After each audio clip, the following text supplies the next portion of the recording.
Nah, menariknya dalam Al-Quran tuh, saya tidak tahu kok bisa begini ya Al-Quran. Kita tahu misalnya surah ketiga ayat 59, Pak. Tolong dicek. 59 ya. Surah ketiga 59. Ya, yang Nah, sesungguhnya ayatnya misal ya. Coba. Semisal penciptaan Isa di sisi Allah adalah seperti penciptaan Adam, Allah menciptakan Adam dari tanah, kemudian Allah berfirman kepadanya, jadilah seorang manusia, maka jadilah dia. Ini kan adalah sama-sama menggunakan kun fayakun, ya Pak. Nah, pertanyaannya begini. Itu ayat bunyi Arabnya itu. Inna masala Isa indallah kamathali Adam. Ya. Khalaqahu min turab, thumma qala lahu kun fayakun. Ya. Kalau seandainya kita perhatikan di ayat Quran itu ada satu kata diulang 2 kali. Yakni kata masal, perumpamaan, permisalan. Ya. Itu seandainya kita hilangkan satu, tidak akan merubah makna sebenarnya. Nggak akan mengubah makna. Tapi masalahnya kenapa harus diulang 2 kali? Itu kan? Itu problem. Tapi problemnya di situ ada mukjizat Quran.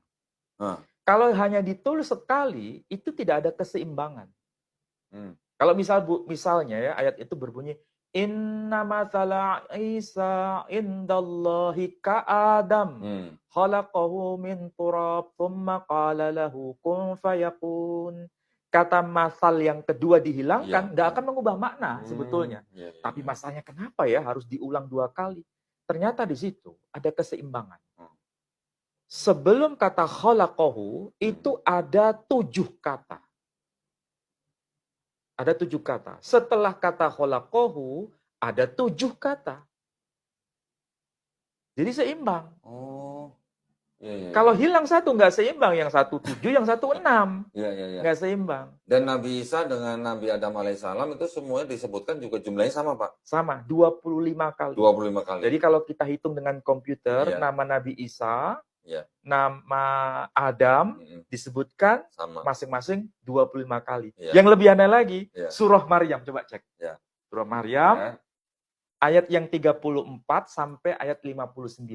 34 sampai 59. Nah, itu kalau kita perhatikan ya, kisah mengenai Maryam itu, yang melahirkan Isa, ceritanya seperti apa, lengkap itu. Mulai ayat itu, ayat 34 sampai 58, itu ternyata 25 ayat. Aneh kan? Iya. 25 ayat. Coba hitung. Iya. Betul? 34 sampai 59. 58 toh? Oh, inklusif nggak, Pak? 34-nya dihitung nggak? Iya, dihitung. 34-nya dihitung? Ya berarti kalau ada 34 sampai 58, 25. Iya. Jadi hanya 25 ayat itu. Yang selainnya bukan bicara soal Maryam, yang setelahnya bukan bicara soal Maryam ataupun Isa. Nah, menarik. Lebih aneh lagi, nama Adam yang diulang 25 kali, dengan nama Isa yang diulang 25 kali, itu sistematikanya itu unik. Ketemu, Pak. Ketemu. Ya. Jadi misalnya ini ya, nama Adam, nama misalnya ya Adam, uskun anta, wa zaujukal jannah. Jadi hanya menyebut Adam ya. Itu ternyata hanya ditulis 16 kali dalam Al-Quran. Tapi kalau disebut Bani Adam, Bani Adam, itu diulang sebanyak 9 kali dalam Al-Quran. 16 tambah 9 berapa? 25. Pernah saya bahas juga tuh, Pak, sama Bu Etika. Menarik ya sebetulnya. Menakjubkan ya. Sementara nanti ketemu gitu, Pak, di ayat mana gitu tuh seimbang gitu. Iya. Sedangkan nama Isa, nama Isa itu diulang 19 kali dalam Quran. Misalnya, ya Isa inni mutawaffika wa rafi'uka ilayya, dan ayat-ayat yang lain. Sedangkan disebut Isa ibnu Maryam itu 16 kali dalam Quran. 6 tambah 19 berapa? 25. Nah, sama. Iya ya. Kalau yang tadi 16 tambah 9. Nah, ini 9 tambah 16. 9 tambah 16. Luar biasa ya, Masya Allah ya. Ini baru bicara mengenai redaksi Quran. Iya. Dan ketika menggambarkan siapa itu Maryam, siapa itu Isa. Belum bicara mengenai detail karakternya Isa seperti apa.